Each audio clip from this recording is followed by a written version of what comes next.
selfies, they're so big now. Everyone's taking pictures of themselves. And believe it or not, it's actually driving some people to pursue plastic surgery just because, well, they're seeing so much of themselves and they're getting ideas in their heads.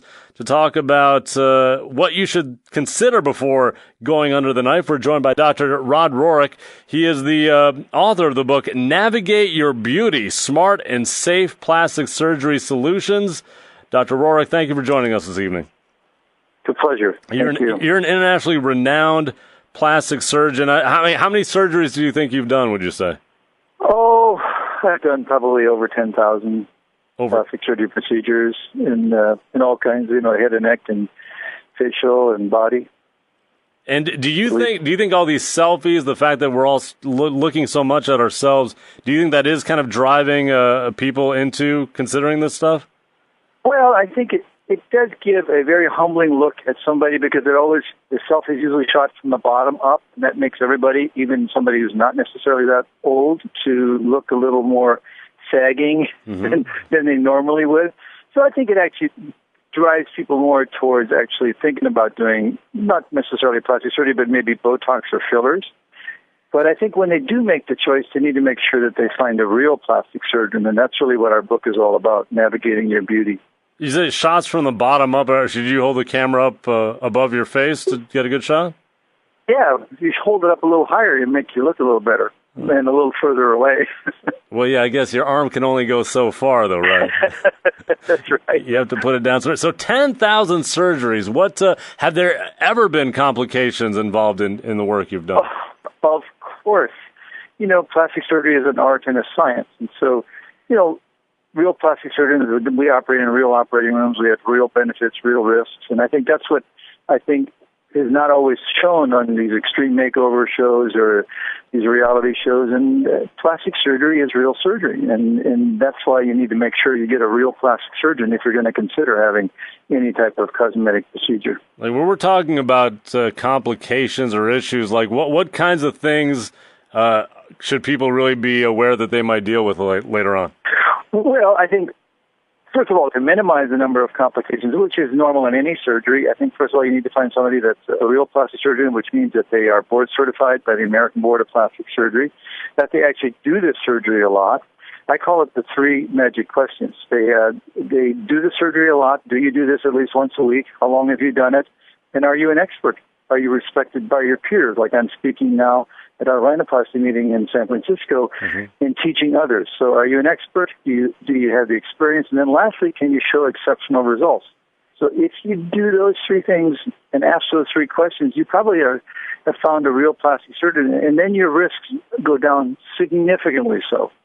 I'm talking to Dr. Rohrich, the author of the book, Navigate Your Beauty, Smart and Safe Plastic Surgery Solutions. So somebody shows up and wants plastic surgery. At what point do you decide that you're going to do the surgery versus, you know what, I don't think I'm going to do this? Well, that's a very good question. I think that if you're in the hands of a board-certified plastic surgeon, the right plastic surgeon, they will tell you what you may benefit from, because cosmetic surgery is a want, not a need. So if you're not ready for plastic surgery, if you find the right plastic surgeon, they're going to tell you when you don't need surgery. Like many times, those selfies will say, gee, all you need is Botox to soften your face, not surgery.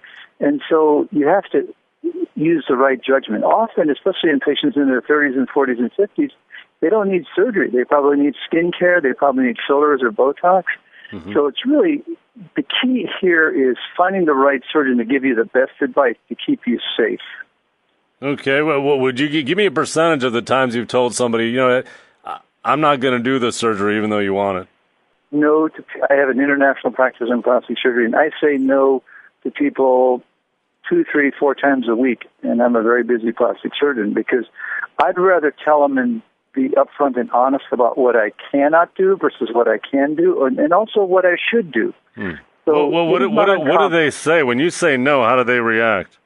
Well, most of the time, believe it or not, they're very grateful. They'll say, you know what, I'm not ready to have I said, you're not ready for your facelift. All you need is Botox or some fillers. And I think the patients overall are very appreciative of that, because I'm looking out for their best interest because we're physicians first, not plastic surgeons. So we have to do what's right for them. So they actually, most of them are very appreciative. Do you ever tell someone to stop looking in the mirror so much? I do. I do that, absolutely. Sometimes I see 30-year-olds, 40-year-olds, and they look beautiful. And I say, you know what? You don't need anything. You're beautiful. You look like a postoperative result, and that's good. Go and enjoy life. But, if you do three things, use sunscreen, avoid the sun, don't smoke, and have a healthy lifestyle, you won't need anything for a long time. I noticed you didn't include drinking in there. I think drinking in moderation is far better than smoking. Now, you do this internationally. What other countries? Well, I operate and lecture all around the world, from Asia to Europe to South America. And your practice, though, is in the U.S., then? My practice is in Dallas, Texas. And our book is available, actually, just starting today on Amazon. One last thing. When you're going around the world, do they have a different view on plastic surgery in other countries than the way we approach it here? Absolutely. It's a completely different view on plastic surgery. But so? I think the tenants... How so? Well, I think that in some countries, like in Brazil, plastic surgery is as or more popular than in the USA. In fact, buttock augmentation is far more popular there because their aesthetic sense is a little different than the United States.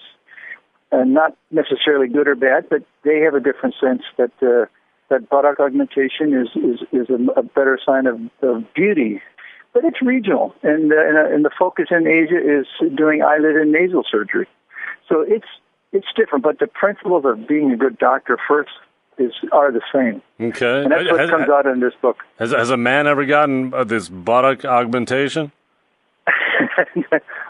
I don't do buttock augmentation. Okay. No, I'm curious. Males usually don't. Right. It's usually females. Right. I was going to say it's probably pretty exclusive.